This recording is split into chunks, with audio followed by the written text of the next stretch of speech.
आइए भाई श्रीमद् भागवत महापुराण का श्रवण करते हैं।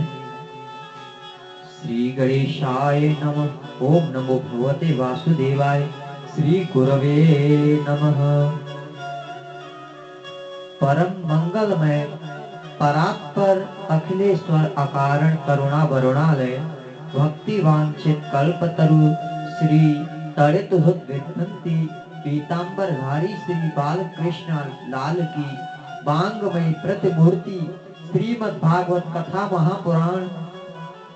भाग्योदेन बहु जन्म जमर्तेन सत्यंगम च लभते पुरुषो यदा वै अज्ञान हेतु कृतमोहमनांत धारणासं विदाहि तदोदयते विवेक। तो क्या बोलते हैं, एक जन्म का नहीं अनंत जन्मों के भाग्य जब उदय होते हैं तो ही श्रीमद् भागवत कथा श्रवण में रुचि में हो पाती है, अन्यथा नहीं हो पाती। ऐसे सुंदर ये भक्ति पूर्ण अनुष्ठान गोविंद की कृपा से ही होते हैं। देखिए, भागवत कथा कभी मनोरंजन की दृष्टि से नहीं सुननी चाहिए। ठीक है, थोड़ा मनोरंजन हो जाए, इस दृष्टि से जो लोग कथा सुनते हैं वे अपराध करते हैं। तो हिंदू वैदिक वांग में सर्वोत्तम ग्रंथ है। इन भावना से सुने कि हमारे जीवन में किंचित परिवर्तन आवे, गोविंद के चरणों में हमारी निष्ठात्मक प्रीति हो।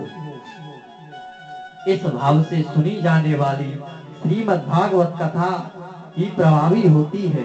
श्रीमद् भागवत कथा की पद्धति क्या है, उस कथा के श्रवण का नियम क्या है, क्यों सुनी जाती है भागवत कथा, इन बातों का जिसमें विशुद्ध विवेचन किया जाए उसे हम भागवत महात्मा कहते हैं।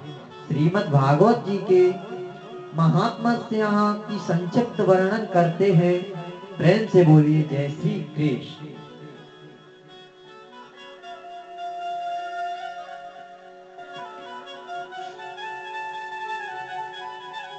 कथा श्रवण में श्रीमती निंद्रा देवी कोई व्यवधान न डाले, इसके लिए जय श्री कृष्ण जरूर बोलें, इसमें संकोच न करें।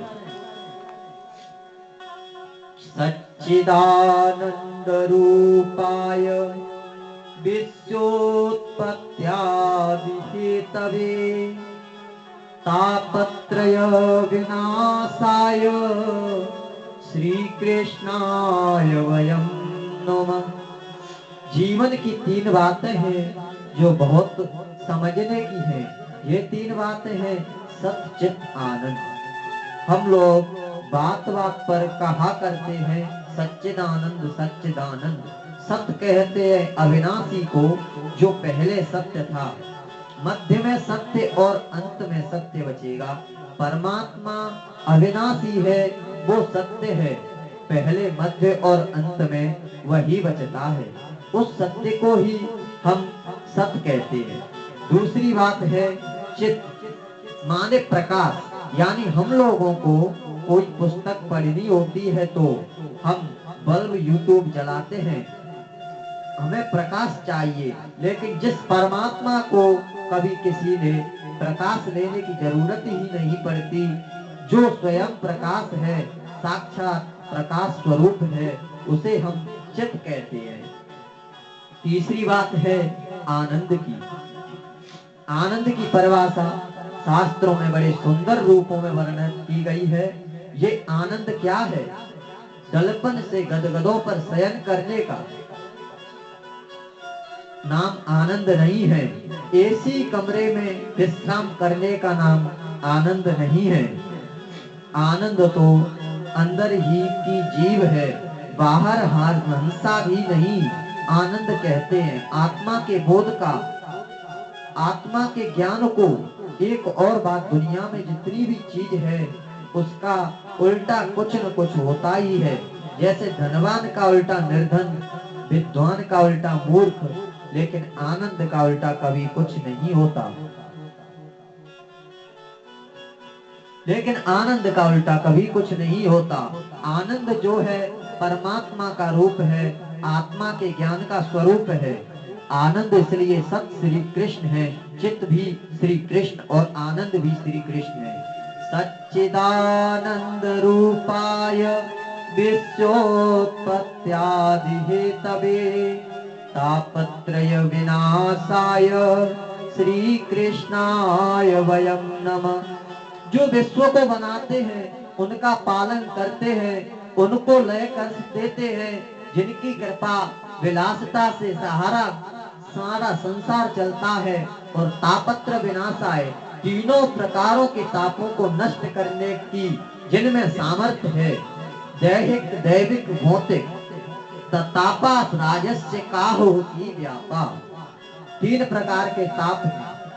कोई तन दुखी, कोई मन दुखी, कोई धन बिन रहते उदास, थोड़े थोड़े सब दुखी, सुखी राम के दास।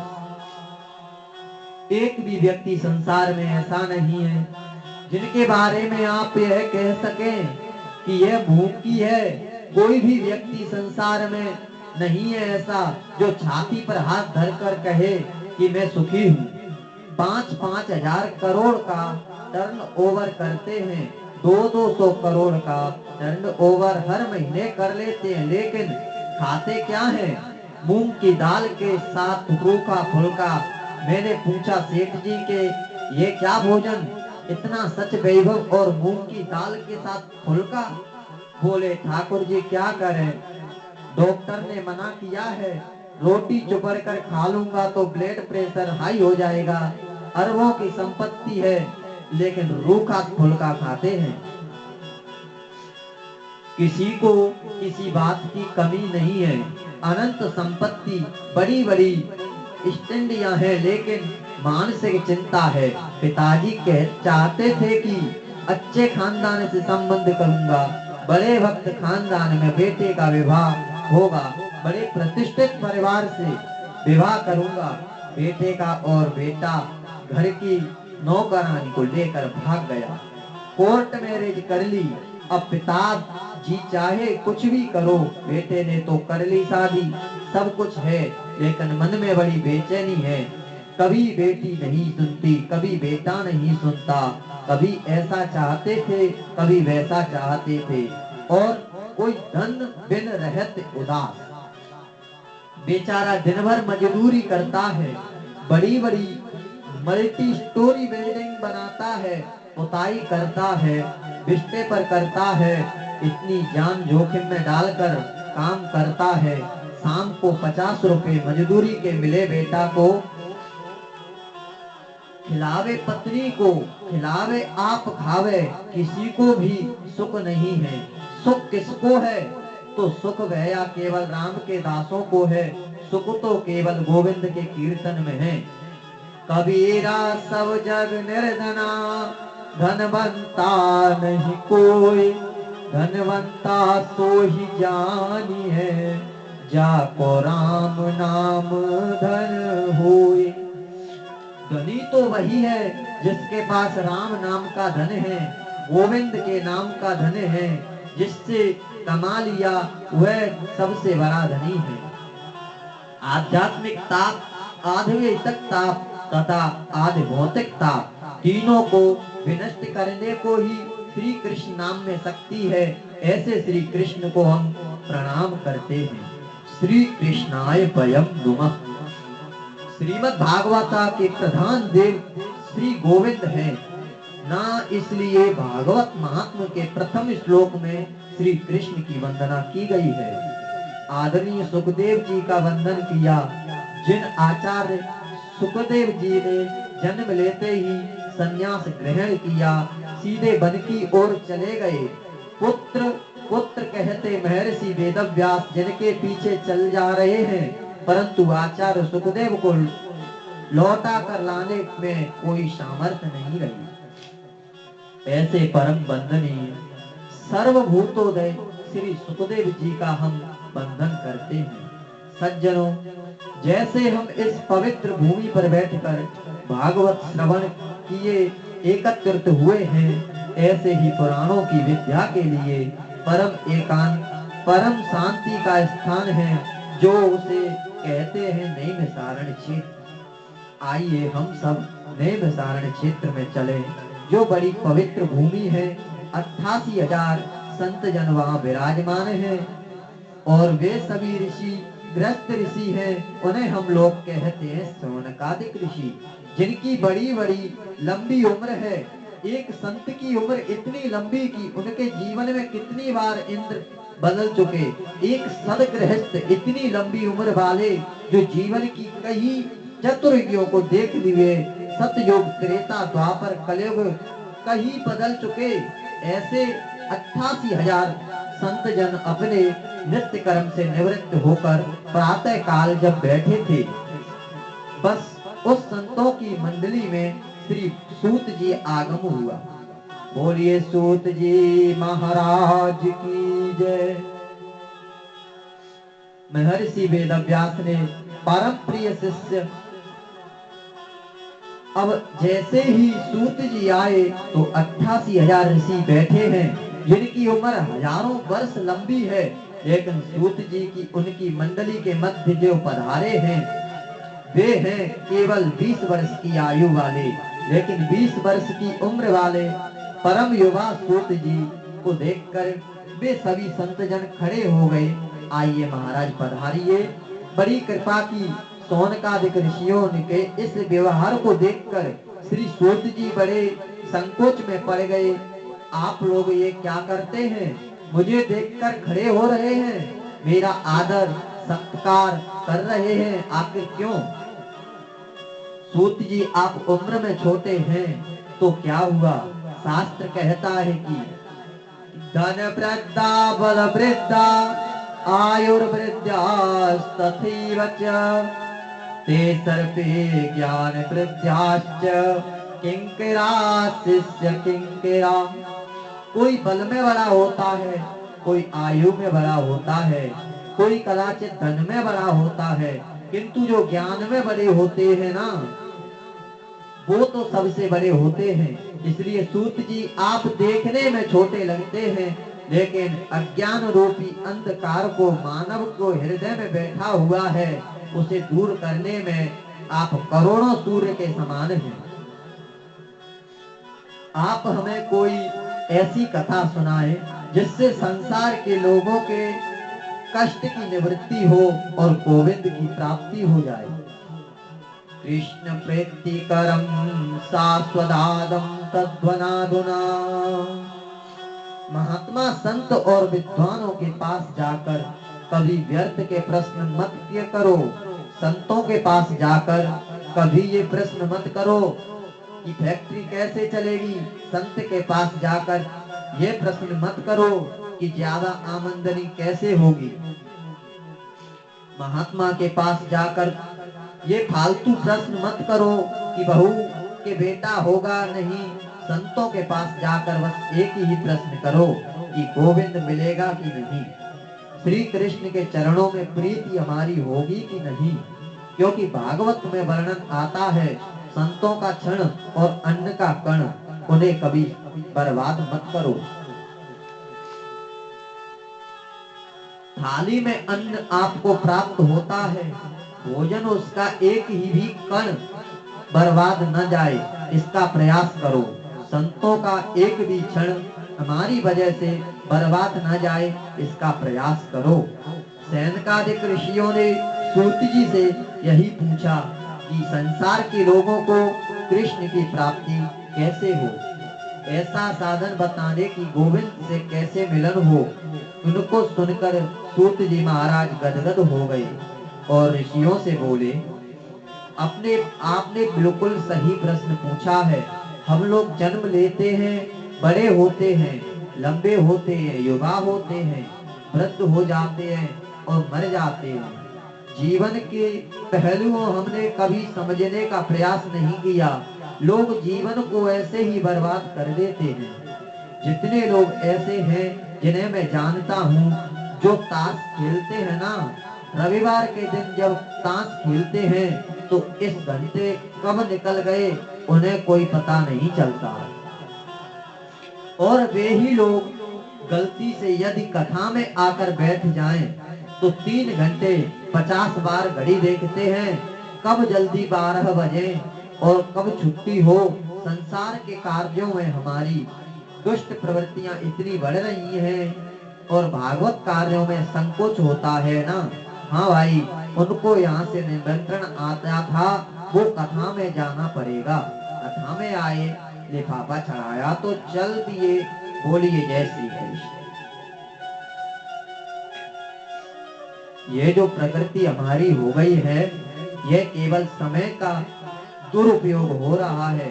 सैनकादिक ऋषि कहते हैं, काल व्याल मुख ग्रास त्रास निर्माण हे तवे। हमारा जीवन क्या है, ध्यान दे। एक बहुत बड़ा अजगर सर्प है और अजगर सर्प ने अपने विशाल मुंह को खोल रखा है और उसके मुंह में बैठा हूँ। अब मेरा शरीर सुरक्षित कब तक है, जब तक वो अजगर अपने मुंह को बंद नहीं कर लेता। जैसे ही मुंह बंद किया, तुरंत मेरी मृत्यु हो जाएगी। ऐसे ही काल रूपी सर्प के मुंह के हम ग्रास बने हुए हैं। मैं आपको अभी 11:30 बजे कथा सुना रहा हूँ। 11:31 पर मैं आपको कथा सुना पाऊँ या नहीं, ये मैं गारंटी नहीं दे सकता। रात को 9 बजे एसी चलाकर कमरे में विश्राम कर रहे थे और विचार करने लगे, बहुत दिन हो गए थे व्यापार करते करते, अब कुछ नया दूसरा व्यापार करता हूँ। मन बोला, क्या करोगे? बोले, वो हालवे में बलग में 28 एकड़ जमीन है, कल उसे खरीद लेता हूँ, रजिस्ट्री करा लेता हूँ। मन कहता, फिर क्या करोगे? अरे उसमें स्त्री लगाएंगे, 200-400 लोग उसमें काम करेंगे, फिर क्या करोगे? फिर क्या है, धनिकों की लिस्ट में मेरा नाम हो जाएगा। कलकत्ता में नाश्ता करेंगे, दोपहर का भोजन बंबई में करेंगे, रात्रि विश्राम दिल्ली में करेंगे। फिर क्या होगा? फिर हमारे इश्यू निकल आए, शेयर मार्केट का हमारा नाम हो जाएगा। हम 9:30 बजे लेटे लेटे सोच रहे हैं और फोन 10 बजे हार्ट फेल हो गया। सोचा विचारा सब ऐसे ही गया। नहीं कश्चित् क्षमं जातु तिष्ठत् कर्म कृत कार्यते भवस कर्म गुणैः स्वभावैः सिन्ययात्। ये मानव की सबसे बड़ी भ्रांति है कि वो चिंता ज्यादा करता है, चिंतन नहीं करता। जीवन में चिंता को मिटाओ और चिंतन को बढ़ाओ, यही मुक्ति का साधन है। अब चिंतन कैसे बढ़े और चिंता से मुक्ति कैसे मिले, ये सिखाता है हमें श्रीमद् भागवत ग्रंथ। ये भागवत महात्म सदग्रंथ है, यही मुक्ति प्रदान करता है। श्री सूत जी कहते हैं, भागवत की कथा श्रवण का अधिकार तो कभी कभी देवताओं को भी प्राप्त नहीं होता। एक बार देवताओं को जब पता चला कि राजश्री परीक्षित को सुखदेव भागवत रूपी अमृत पिला रहे हैं, वे अपने यहाँ से अमृत कलश ले लेकर आए। सुखदेव जी से बोले, इसको अदला बदली कर लीजिए।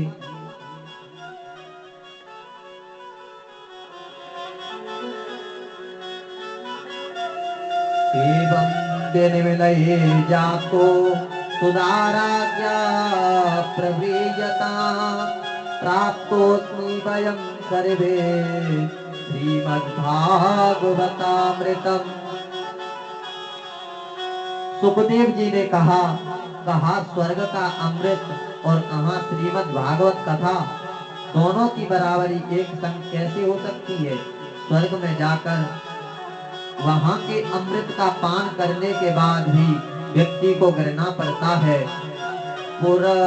पुनरपि जननम पुनरपि मरणम पुनरपि जननी जठरे शयनम।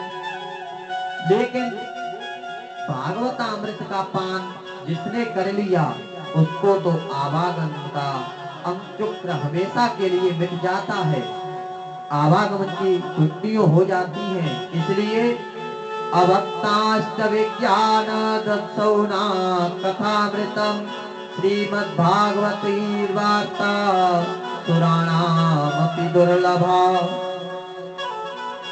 श्री सुखदेव जी ने देवताओं को अभक्त समझा और भागवत कथामृत का दान उनको नहीं किया।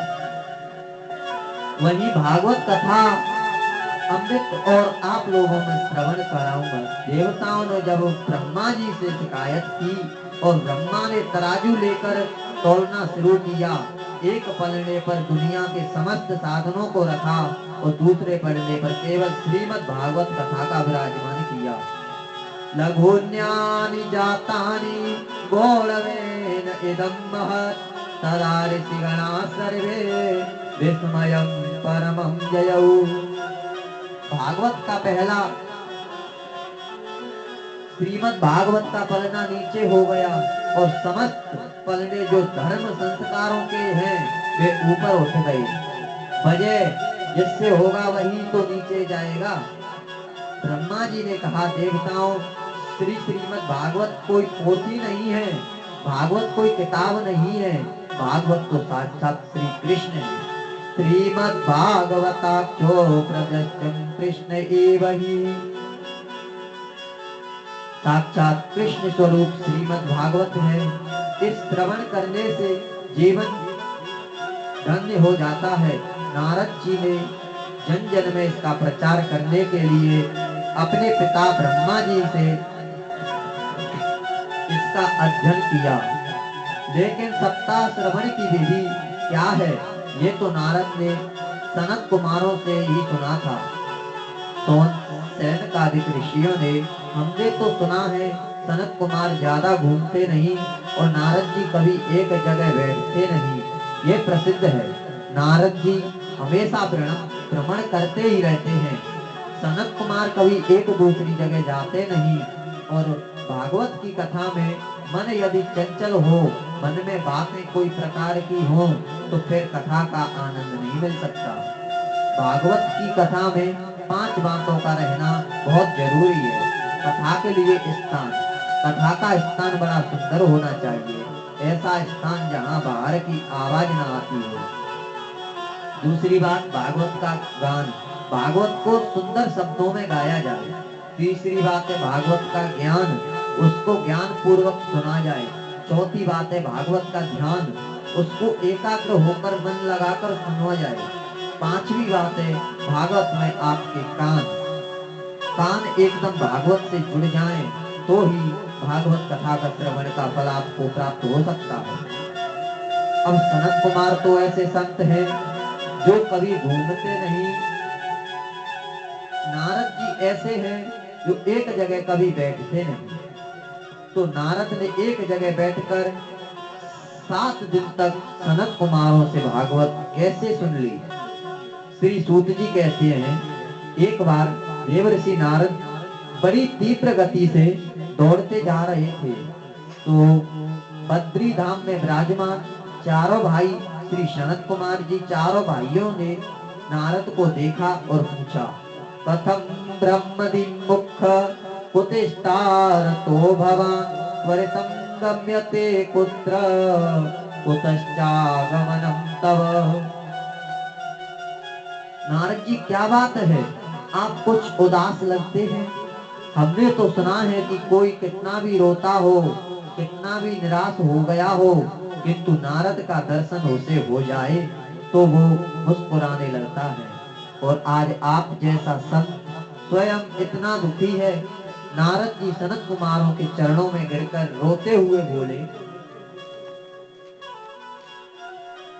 क्या बताऊं महाराज, अहम तो प्रवतीयातो ज्ञात्या सर्वोत्तमामिति पुष्करम च प्रयागम च काशी गोदावरी तथा। मैं पृथ्वी पर आया, पृथ्वी को सबसे श्रेष्ठ समझकर मैं यहाँ आया। हर क्षेत्र में गया, कुरुक्षेत्र में गया, सेतु बंद रामेश्वर में गया। सत्य कहता हूँ सनत कुमार जी, मुझे कहीं भी शांति नहीं मिली। नापश्यम पौत्रमिच्छ कर्म मन संतोष कारकम कालिनामात्मित्रेण धरेयं बाधिनाधुना। ना कोई सत्य बोलता है, ऐसी लोगों की बुद्धि हो कलयुग के बिगाड़ दिया। एक बार भी कोई सत्य बोल देता है तो मानो हरिश्चंद्र जी के बाद हमारा ही नंबर है। और कोई झूठ दिन में 50 बार बोले तो उसकी कोई गिनती नहीं करता। एक धर्म का काम यदि कोई कर दे तो बार बार गिनाता है ये काम हमने किया। और पाप का काम कोई होता है तो कहता है राम जी की इच्छा थी तो हो गया। हम क्या करें, बड़ों का आदर समाप्त हो गया है, संतों का सम्मान समाप्त हो गया है। घर में नई बहू की चलती है, दादी बाबा को कौन पूछे। तरुणी प्रभुतागे श्याल को बुद्धिदायक कन्या विक्रयो लोभ दम्यती नाम कल्पनम। सनत कुमार बोले, घर में नई बहू की यदि चलती है तो ये तो गलत बात नहीं है, घर की बहू की चलनी ही चाहिए। लेकिन बड़ा काम कोई तो करे तो दादी से, बाबा से, बुजुर्गों से सलाह लेनी चाहिए।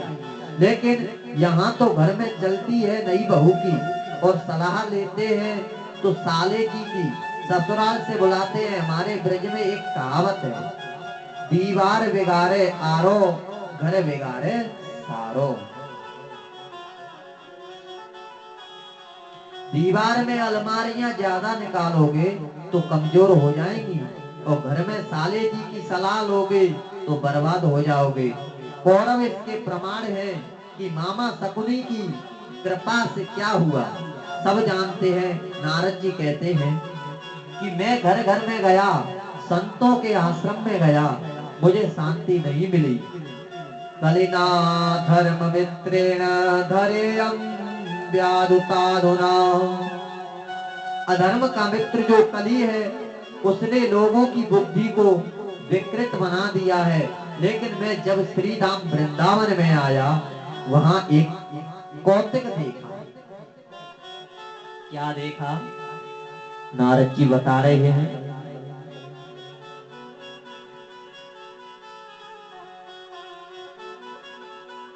कि जब नारद जी वृंदावन में आए तो उन्होंने बड़ा अद्भुत, बहुत ही असंभव चीज देखा। और एक युवती के पास दो पुरुष मूर्छा में पड़े हुए थे। वह स्त्री चारों ओर देख रही थी। उसने मुझे नारद जी को बुलाया। मैं उस माता के पास गया। उस माता का नाम था भक्ति माता। बोलिए भक्ति माता की जय। उसके बगल में जो दो वृद्ध पुरुष पड़े हुए थे वो एक ज्ञान था, दूसरा वैराग्य था। महाराज वो कलयुग के प्रभाव से दोनों बूढ़े बन गए थे। मैंने उन दोनों को ज्ञान और वैराग्य की उत्थान करने के लिए, मैंने उन दोनों के बुढ़ापे को दूर करने के लिए बड़े बड़े प्रयास किए। वेदांतिक का पाठ किया, वेदांत का पाठ किया, लेकिन कोई असर नहीं हुआ। तब एक आकाशवाणी हुई, यदि तुम ज्ञान वैराग्य के बुढ़ापे को दूर करने की, भक्ति की कष्ट की निवृत्ति करना चाहते हो तो इसके लिए सत्कर्म करो। मैं आप लोगों की शरण में आया हूँ। आप सब महापुरुष हैं। मेरे अनंत जन्मों के भाग्योदय से मुझे आपका दर्शन हुआ। पहली बात तो ये कि ज्ञान वैराग्य का बुढ़ापा दूर कैसे हो, और दूसरी की भक्ति देवी के मन में जो कष्ट है उसकी निवृत्ति कैसे हो। तीसरी बात, आकाशवाणी ने सत्कर्म के बारे में कहा था, वो आकाशवाणी का सत्कर्म क्या है, इसलिए मैं आप लोगों की शरण में आया हूँ। सत्कर्म सूचको नूनम ज्ञान यज्ञ स्मृतो बुधैः श्रीमद्भागवतालाप सतुगीत सुखादिवि। देखो नारद, ज्ञान वैराग्य के बुढ़ापे को दूर करने का, भक्ति देवी के कष्ट की निवृत्ति करने का सर्वोत्तम साधन यदि कोई है तो वो साधन है श्रीमद् भागवत कथा ज्ञान यज्ञ। श्रीमद् भागवत ज्ञान यज्ञ सप्ताह प्रवचन। नारद जी बोले, लेकिन मैंने तो वेद का पाठ किया है, वेदांत का पाठ किया है। वेद वेदांत के पाठ से यदि कोई असर नहीं हुआ तो केवल भागवत से क्या होगा। सनत कुमार बोले, वेद वृक्ष है, भागवत उसका फल है। वेद रूपी कल्प वृक्ष का अमृतमय फल ही तो श्रीमद् भागवत कथा है। बिना वृक्ष के फल कभी होता है क्या? और जो स्वाद फल में होता है वो वृक्ष में होता है क्या? यद्यपि रस तो वृक्ष की जड़ है, आया है, इसलिए श्री वेद और वेदांत का जो रसामय सार है वही तो श्रीमद् भागवत कथा है। नारद जी ने पूछा कि हम कथा कहाँ करें? सनत कुमारों ने उनसे कहा कि हरिद्वार के करो। गंगा जी के एक सुंदर तट है आनंद, वहाँ व्यास मन लगाया है और व्यास मंच पर चारों भाई सनत कुमार आसीन हो गए, क्योंकि भागवत को कराने वाले नारद जी व्रत हैं। यदि हम गृहस्थ हैं तो भागवत की कथा पत्नी सहित बैठकर सुननी चाहिए, और ये नियम है कि हर कार्य में पत्नी को बाई तरफ बिठावे, लेकिन भागवत कथा श्रवण में और पूजा में पत्नी को दाहिनी तरफ बैठाना चाहिए। पत्नी का अधिकार यज्ञ में दाहिनी ओर हो जाता है। बोलिए जय श्री कृष्ण। लेकिन जब महात्मा श्री कथा कराए तो वो पत्नी कहाँ जावे, इसलिए नारद जी अकेले बैठे हैं और 3 आसन सामने बिछा दिए भक्ति ज्ञान और वैराग्य के लिए, और कहा, हे भक्ति माता, आप आवो, आपके कष्ट की निवृत्ति के लिए हम भागवत कथा सुन रहे हैं। भक्ति देवी अपने दोनों पुत्रों के साथ आई और नारद जी यजमान बन गए, मुख्य श्रोता बन गए। तुलसी देवी का स्थापना की। अब तो धीरे धीरे हजारों संतों की भीड़ लगी। अरे सनत कुमारों, कथा कह रहे हैं, नारद जी की कथा करा रहे हैं, आनंद की बात है। संत महात्मा ज्ञानी मुनींद्रों का आगमन होने लगा, कुंभ जैसा वातावरण बन गया। सनत कुमार जी भागवत का व्याख्यान करने लगे। भक्ति ज्ञान और वैराग्य आकर आसन पर आसीन हो गए। सनत कुमार जी भगवान ने बड़ा सुंदर व्याख्यान, बड़ी सुंदर भागवत की महिमा का वर्णन किया। लेकिन शास्त्र कहते हैं, शास्त्रों के बारे में कभी शंका मत करो। मन में शंका को बिठाकर रखना अपराध है, इसलिए मन में शंका को आए तो उसे तुरंत नोट करो। जब कथा विश्राम लेवे और जब भी समय उचित लगे व्यास जी से उसे शंका का समाधान करो। सनत कुमारों की कथा सुना रहे, भक्ति अपने पुत्रों के साथ आकर विराजमान है, लेकिन किसी को दिखाई नहीं दे रही है। नारद जी ने सनत कुमारों से कहा, मैं आपसे एक प्रश्न कर सकता हूँ? बोले, पूछिए। नारद जी ने पूछा, यदि कोई भक्त व्यक्ति भागवत श्रवण कर मुक्ति पाता है तो कोई आश्चर्य नहीं, यदि कोई ज्ञानी पुरुष भागवत श्रवण कर मोक्ष को प्राप्त करता है तो आश्चर्य की बात है। परंतु क्या किसी पापी व्यक्ति को भागवत सुनने की मुक्ति मिल सकती है? सनत कुमार ने बहुत सुंदर व्याख्यान किया। ये मानवा पाप कृष्णन्तु सर्वदा सदा दुराचरार्विगता क्रोधाग्निग्धा कुटिलाश्च कामिना सप्तायज्ञेन पुत्रन्यते। जिन मनुष्य ने जीवन में कभी सत्कर्म नहीं किया, दुराचार परायण जिनकी मनोवृत्तियां बनी रही, क्रोध रूपी अग्नि में जो हमेशा जलता रहा, ऐसा दुराचारी पापी व्यक्ति भी कभी किसी के द्वारा 7 दिन तक यदि भागवत कथा सुन ले, निश्चित रूप से उसके जीवन में परिवर्तन आएगा। जिसका जीवन सत्य से हीन है, जो सत्य संभाषण नहीं करता, जो माता पिता की सेवा नहीं करता, जो वर्ण संकर पत्र से उत्पन्न है, वर्ण संकर पद्धति का मतलब है माँ किसी बिरादरी और पिता किसी दूसरी बिरादरी का, ऐसी परिस्थिति में जो भी व्यक्ति उत्पन्न है, 5 प्रकार के उग्र पापों को जिसकी प्रवृत्ति रही है, वो भी 7 दिन तक भागवत सुन ले तो उसका मन पवित्र हो जाता है। मैं तो यहाँ तक कहता हूँ कि जिसने जीवन पर्यंत पाप कर्म किया और पाप कर्म कराते करते जिनकी मृत्यु हो गई और मरने के बाद यदि भूत प्रेत पिशाच भी बन गए, उनके नाम से भी रग कथा करावे तो उसका जीवन पवित्र हो जाता है और वो मुक्त हो जाता है। नारद जी बोले, महाराज ये बात हमारी समझ में नहीं आई। जीवन पर्यंत पाप कर्म करने वाला व्यक्ति मरने के बाद प्रेत बनने के पश्चात भागवत सुनकर मोक्ष कैसे प्राप्त कर सकता है? नारद जी को सनत कुमारों ने एक सुंदर कथा सुनाई। उस कथा का वर्णन करते हैं नारद कैसे कैसे प्रेत सा व्यक्ति भी भागवत को सुनकर मोक्ष प्राप्त कर सकते हैं। कथा में कीर्तन जरूर करना चाहिए और ताली बजाकर कीर्तन बोलना चाहिए। कथा में कीर्तन गाते हैं ना, उसके हृदय में पाप निकल जाते हैं और वे पाप निकलकर उसके सर पर जा बैठते हैं जो कीर्तन नहीं बोलते हैं।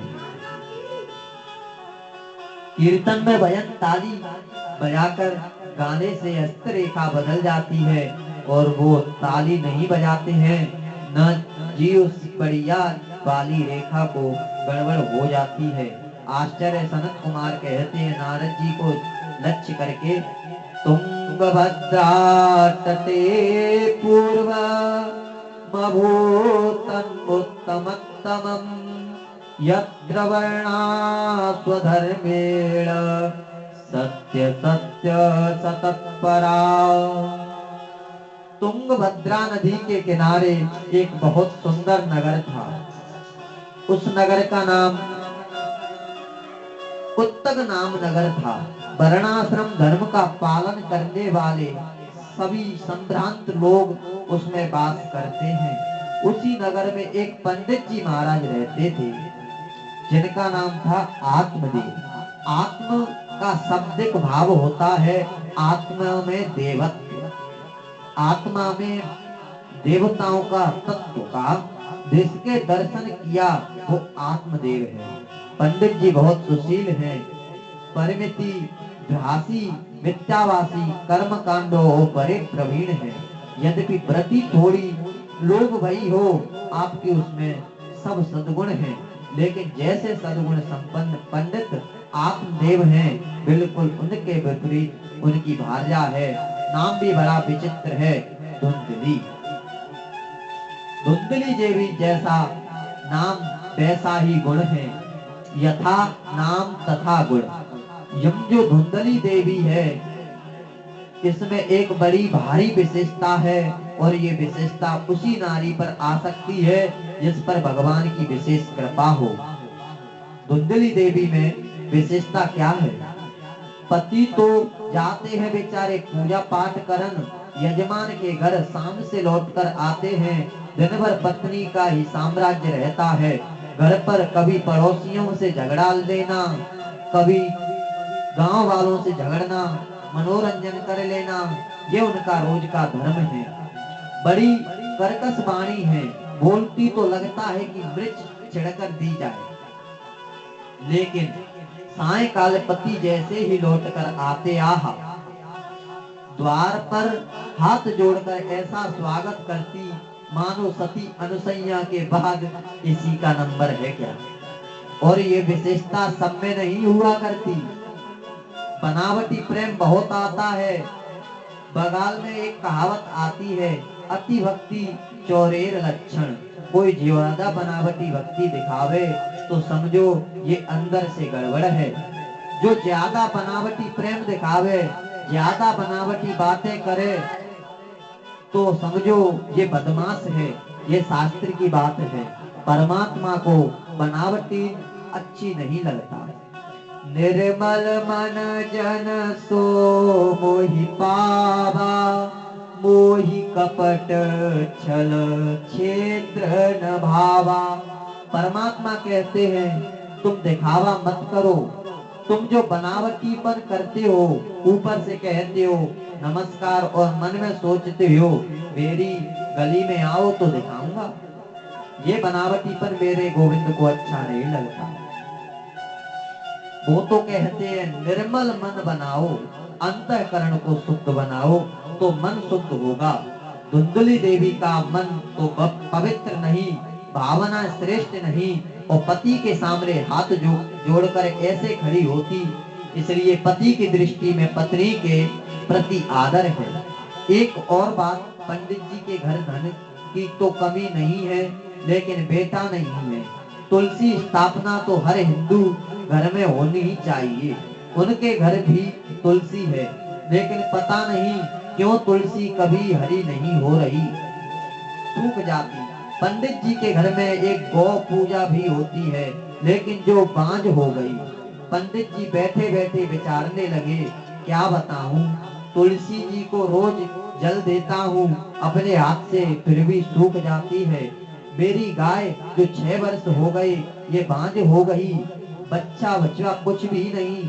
अब पड़ोसियों का आना शुरू हुआ। बढ़िया पड़ोसी भी भगवान की कृपा से ही मिलते हैं। ज्यादा बढ़िया कहीं मिल जाए तो आपने उखाड़ कर ही मारे। अब पड़ोसियों का आना शुरू हुआ और कहने लगे, क्यों जी तुम्हारे घर तुलसी दल का बिरवा है, ये सूख क्यों जाता है?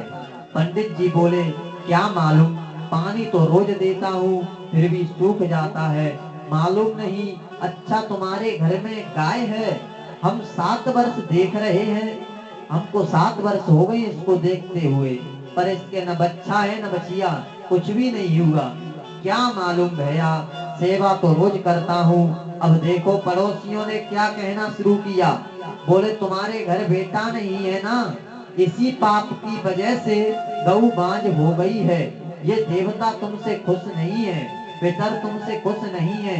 ऐसे भ्रम में डाल दिया पंडित जी को। एक दिन तो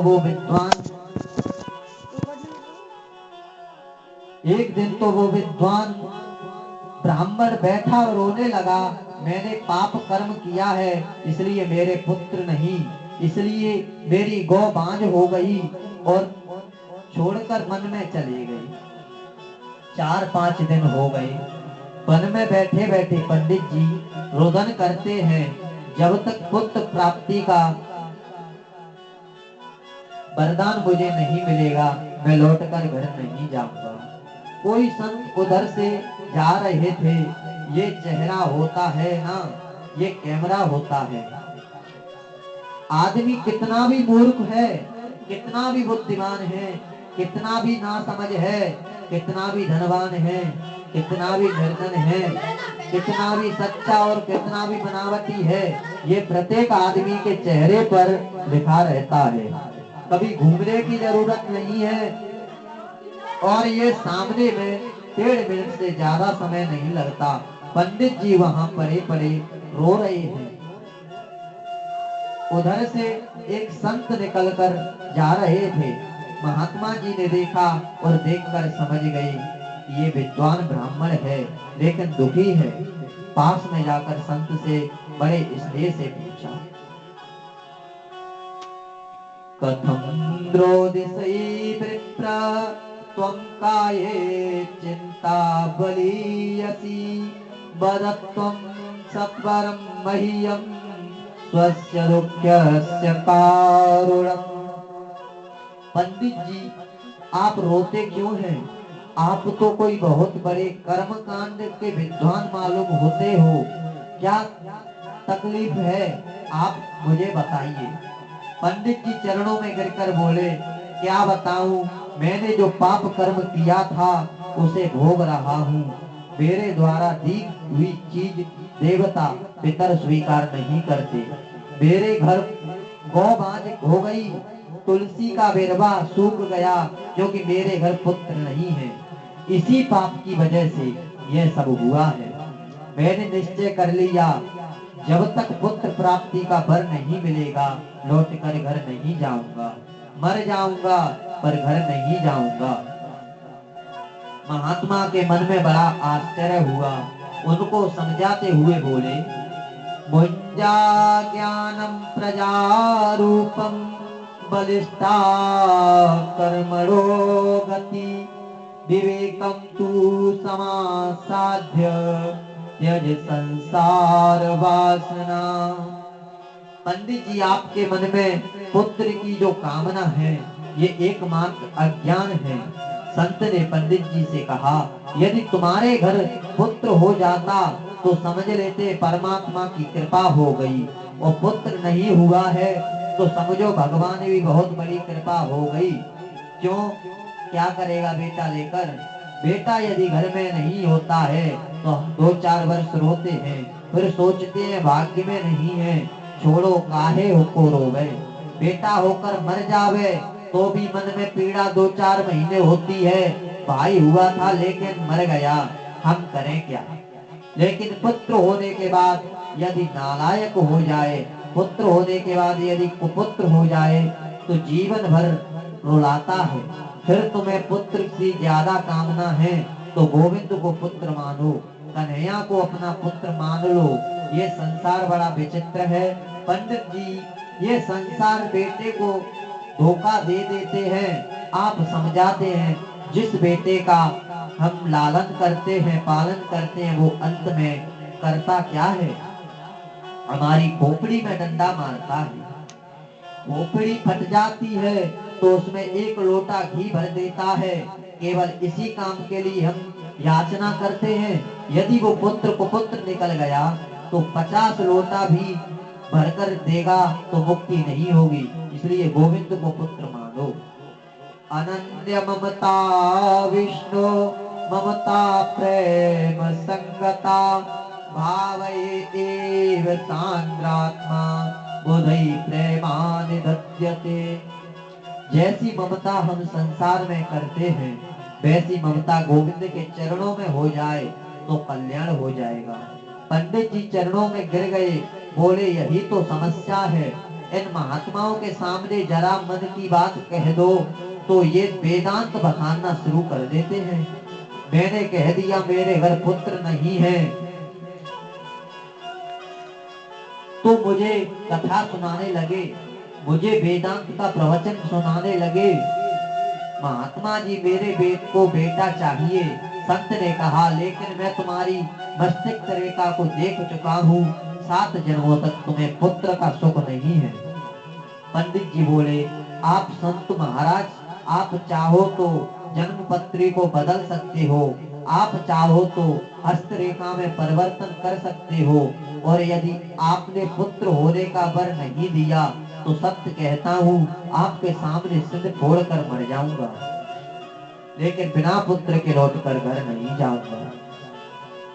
संत के मन में करुणा आ गई। संत ने एक फल दे दिया और कहा, अपनी पत्नी को खिला देना। सारे नियम बता दिए, सुंदर पुत्र होगा। आत्मदेव ने फल पत्नी को दिया। अब पत्नी सोचती है कि ये सब नियम तो मैं पालन नहीं कर सकती। धुंधली देवी अपनी सहेली के पास बैठकर रोने लगी। सहेली को बोली, गर्भ में बालक धारण करना मेरे बस की बात नहीं है। लालन पालन में भी तकलीफ होती है, और कहीं सुखदेव जी की तरह 12 वर्ष गर्भ रह गया और मुश्किल हो जाएगी। इसलिए मैंने सोचा कि यह जहाँ सब कुछ है वहाँ खाने वाला नहीं है, और जहाँ खाने वालों की लाइन है वहाँ भोजन नहीं है। गरीब सहेली के 6 पुत्र हैं, 7वां होने वाला है, अन्न का दाना भी नसीब नहीं है। मेरे घर अरबों की संपत्ति है पर खाने वाला नहीं है। सहेली से बोली, एक काम करो ना, मेरे पिता तो भोले भाले हैं, पूजा पाठ के अलावा कुछ नहीं जानते। मेरे पति से कह दो इस बार तुम्हारे घर जो पुत्र जन्म लेगा उसको मुझे दे देना, तुम्हें बहुत सा धन दे दूंगी। सहेली ने कहा, ठीक है। उसने समय आने पर सहेली का पुत्र ले लिया। पति से कह दिया, बस मेरे होने वाला है। लेकिन फल खाने से पुत्र होता है कि नहीं, इसकी परीक्षा करने के लिए दोनों ने मिलकर वो फल गाय को खिला दिया और सहेली का पुत्र लेकर कह दिया, मुझे पुत्र हुआ है, मुझे पुत्र हुआ है। पंडित जी के मन में बहुत खुशी हुई, बड़ा आनंद मनाया, बड़ा उत्सव मनाया। जिस फल को इन्होंने गाय को खिलाया, सो गाय ने भी 3 महीने बाद सुंदर पुत्र को जन्म दिया। आत्मदेव की बहुत प्रसन्न हुए। गाय के पुत्र का नाम इन्होंने गोकर्ण रखा, क्योंकि उसका संपूर्ण शरीर है मनुष्य जैसा, केवल कान है गाय जैसे लंबे लंबे, इसलिए उनका नाम गोकर्ण रखा। बोलो गोकर्ण भगवान की जय। परमात्मा देव धुंधली बोली, वाह, 9 महीने गर्भ में हमने रखा और नाम अब आपने रखा, मिलता जुलता रखोगे। मेरा नाम है धुंधली, मेरे पुत्र का नाम होगा धुंधकारी। ठीक है देवी, तुम राजी हो, हमें कोई आपत्ति नहीं। सो बेटे का नाम धुंधकारी रख दिया। गोकर्ण पंडितो ज्ञानी, धुंधकारी महाखल। धुंधकारी महान खल हो गया। इकलौता पुत्र जिस घर में हो, इकलौते पुत्र ने जिस घर में जन्म लिया हो, उस बच्चे के बिगड़ने के आसार ज्यादा होते हैं। इसलिए इकलौता पुत्र जिस घर में हो, वहाँ माता का उदयान्वित ज्यादा बढ़ जावा। आप ध्यान दीजिए, वैसे समझ जा, पुत्र घर में एक है तो एक ही पुत्र खानदान को तार देगा। शास्त्र कहते हैं घर में बेटा एक हो लेकिन गुणवान हो तो अपने खानदान को तार सकता है। जैसे आकाश में एक ही चंद्रमा प्रकाश देता है, लेकिन करोड़ों तारागण मिलकर भी नव प्रकाशित नहीं कर सकते। इकलौता पुत्र जहाँ हो, वहाँ माता पिता को बहुत सावधानी से उसे बचपन में सुंदर शिक्षा देनी चाहिए। और यही आत्मदेव जी से गलती हो गई, भूल हो गई। बेटे को सुंदर शिक्षा नहीं दे पाए। सोचा एक ही तो है, सब सुधर जाएगा, संभल जाएगा। यदि बालक बचपन में गोली से खेलने लगे तो समझो शुरुआत हो गई।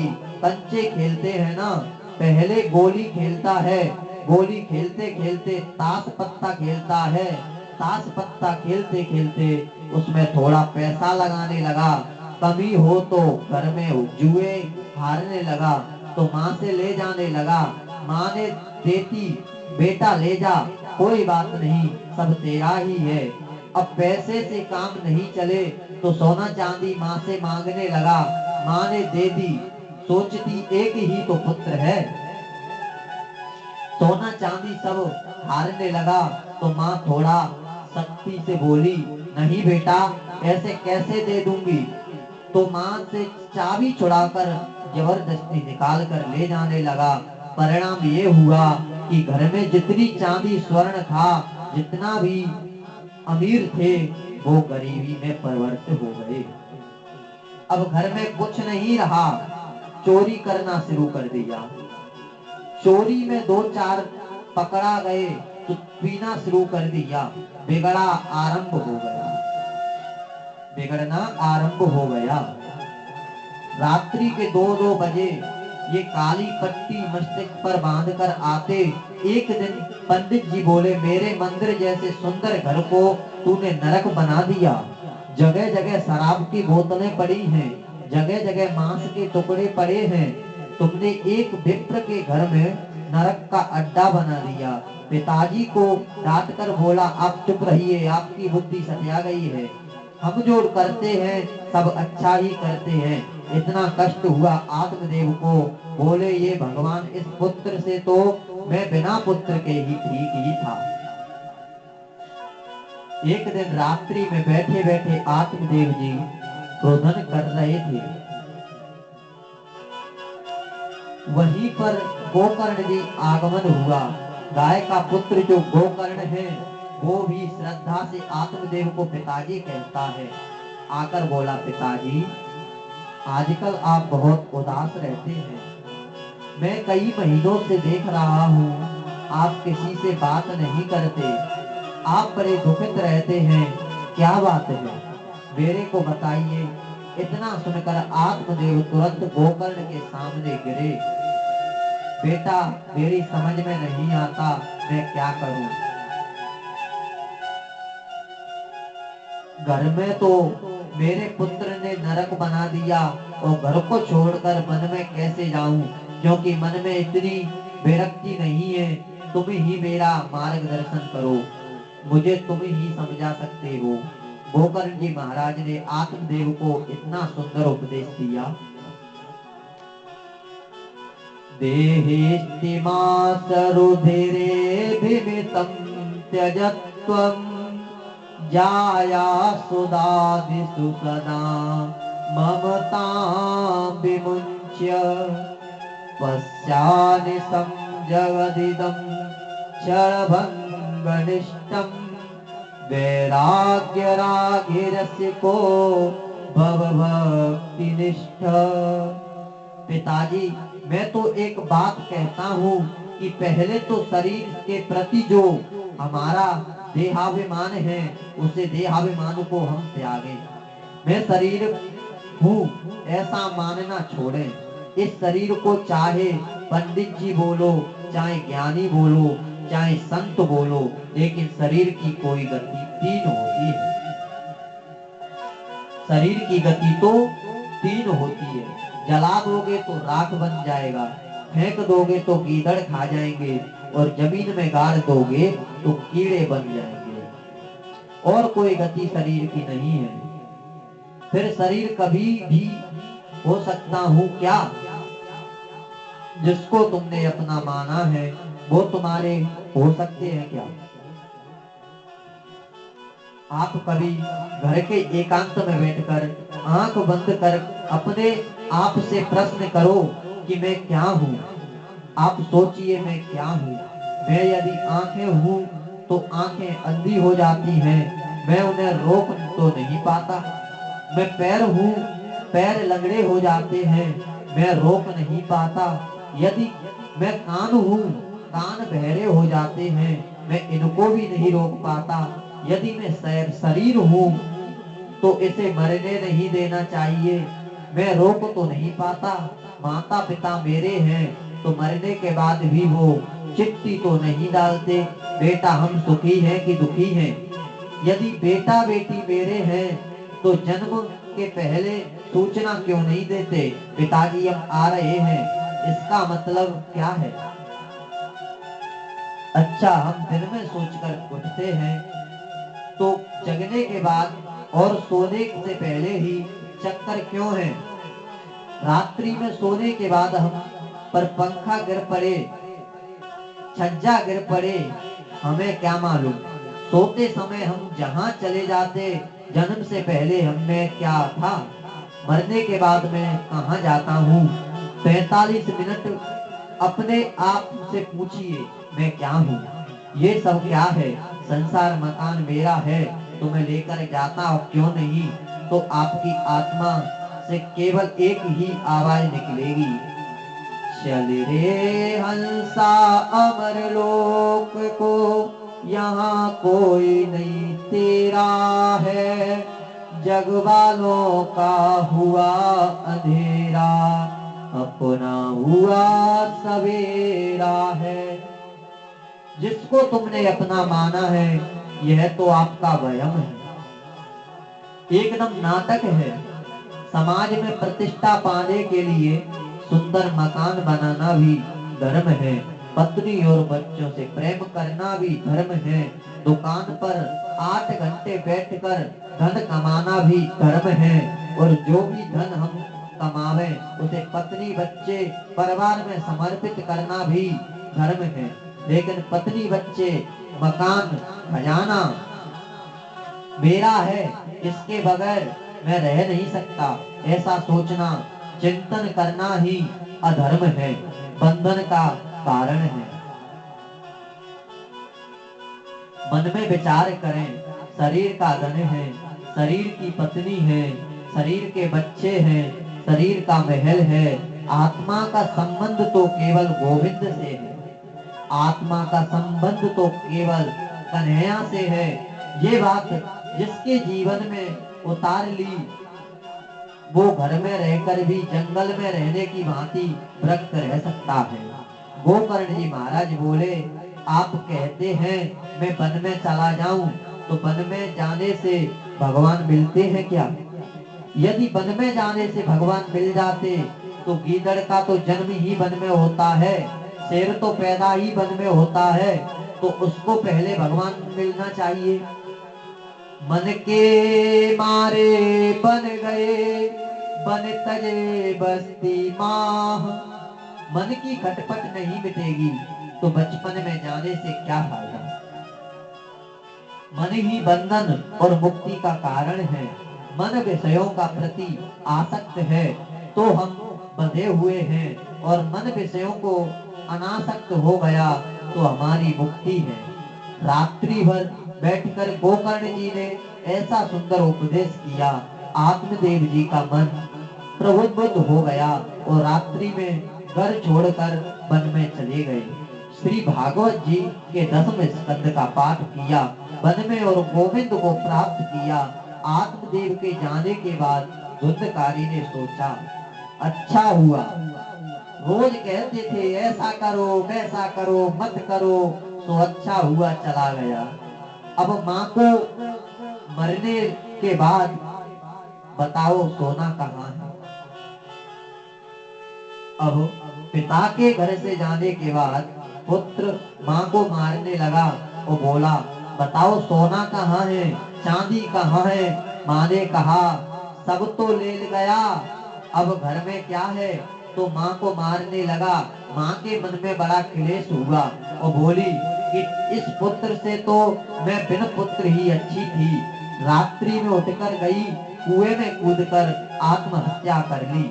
विचार करो, माँ कुएं में गिर गई, पिताजी जंगल में चले गए, भाई जो गोकर्ण है वो चला गया तीर्थ यात्रा में। धुंधकारी ने सोचा मेरा ही साम्राज्य है। 5 वेश्याओं को लाकर घर में रखा लिया। इस 5 वेश्याओं को बड़ी खतरनाक है, 1-2 बार गलत कार्य में पकड़ा गया, राजा ने दंड भी दिया। वेश्याओं ने सोचा धन तो हमने बहुत ले लिया, इसके द्वारा अब राजा भी नजर में यह चढ़ गया है, राजा इसको मारेगा, इसके साथ हमको भी दंड भी मिलेगा। रात्रि में सोते हुए धुंधकारी को वेश्याओं ने रस्सी से कसकर बांध दिया, जलते हुए अंगार उसके मुंह में डालकर उसको मार दिया। मृतदेह जमीन में वही गाड़ कर सोना चांदी लेकर वहां से चली गई। जीवन तो व्यतीत हुआ उनका बुरे कार्यों में, मरने के पश्चात प्रेत बन गया और आत्मदेव जी से इस विशाल महल में प्रेत बनकर पड़ा है। धुंधकारी आचार्य सनत कुमार कहते हैं, ऋषियों आश्चर्य, जब गोकर्ण जी महाराज अपने गांव से आए रात्रि के 12 बजे, एक संत का लक्षण है, आपसे कहूँ संत क्या है? न तो लाल कपड़े को संत कहते हैं, न पीले कपड़े को संत कहते हैं। संत का मतलब है साधना करने वाला, जो साधना करे उसको ही संत कहते हैं। जो बिगड़े हुए काम साधे वह साधु है। अपने द्वारा जो कभी किसी को तकलीफ न देवे वो साधु है। जो बात मन में सोचे वो वाणी से बोले, जो वाणी से बोले वो कर्म करे, यह महात्मा के लक्षण हैं। मन में कुछ और सोचे, वाणी से कुछ और बोले, कर्म में कुछ और करे, ये संत के लक्षण नहीं है, ये साधु के लक्षण है। गोकर्ण जी ने बोला, गोकर्ण जी ने सोचा 12 बजे हैं, ये मेरी जन्मभूमि है, आत्मदेव जी का यही तो घर है, और अभी सबको पता चलेगा कि मैं आया हूँ तो सब मेरे स्वागत में लगेंगे, सबकी नींद टूट जाएगी, क्यों किसी को तकलीफ देवे। सवेरे गांव के लोगों से मिलेंगे, अभी पंडित जी के घर में रह लूं। या दिशा सर्वभूतानां तस्यां जागृति संमयी सारी दुनिया जिस समय सोती है, संयमी पुरुष उस समय बैठकर परमात्मा का चिंतन करते हैं। अब जिस घर में गोकर्ण जी के प्रवेश किया वह पंडित जी का घर सूना पड़ा था, और जैसे ही वो आंख बंद कर भजन करने बैठे तो महाराज कई प्रकार के शब्द घर में होवे। कभी पेड़ आ जावे, कभी हाथी आ जावे, कभी भैंसा आ जावे, कहीं अभी अग्नि जल जावे। गोकर्ण जी ने कहा, मैं ये सब क्या देख रहा हूँ। पंडित जी के इस महल में उन्होंने पूछा, कमंडल के जल का छींटा मारकर कौन है? श्रीमान जी, आप भैया को क्यों डराते हैं? क्या परिचय है आपका?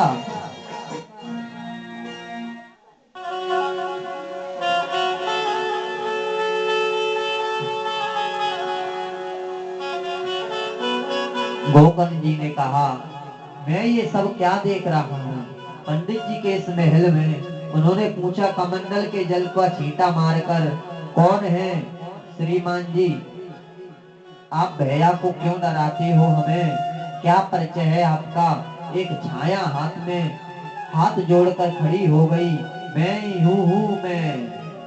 अहम भ्राता त्वदीयोऽस्मि धुंधकारेति नामत स्वदीकैव दोषेण ब्रह्मत्वं नासितं मया। मैं आपका भाई धुंधकारी हूँ। गोकर्ण जी ने कहा, धुंधकारी तुम प्रेत बनकर पड़े हो? राम राम राम, भूत प्रेत बनकर पड़े हो तुम। तुम्हारे मरने का समाचार तो मैंने सुना था, यात्रा में सुन लिया था कि तुम्हें वेश्याओं ने मार दिया। तुम्हारे नाम से गया में श्राद्ध भी कर दिया, और शास्त्रों में पढ़ा है जिसका श्राद्ध दिया जाए उसकी मुक्ति हो जाती है, और तुम भले आदमी प्रेत बनकर पड़े हो। इस बात को सुनकर धुंधकारी के प्रेत ने किया, एक बार नहीं 100 बार भी मेरा श्राद्ध करोगे तो भी मेरी मुक्ति नहीं होगी। आप जैसा विद्वान जिसका भाई फिर भी इस प्रकार के कष्ट को भोगे, कितनी तकलीफ की बात है। गोकर्ण ने कहा, डरना नहीं, मैं अब व्यवस्था करूंगा, तुम्हारी मुक्ति का उपाय करूंगा। प्रातः काल होते ही गांव के लोगों की भीड़ लगी, गोकर्ण जी आ गए। भगवान गोकर्ण जी तो इतने चिंतित थे कि उन्होंने सूर्य को प्रणाम ही नहीं किया। भुवन भास्कर सूर्य, केवल इतना बताओ कि महाप्रेत की मुक्ति कैसे होती है। भगवान भुवन भास्कर सूर्य ने आदेश दिया, श्रीमद् भागवतान मुक्ति सप्ताहम वाचमम कुरु। बोलिए राधे राधे।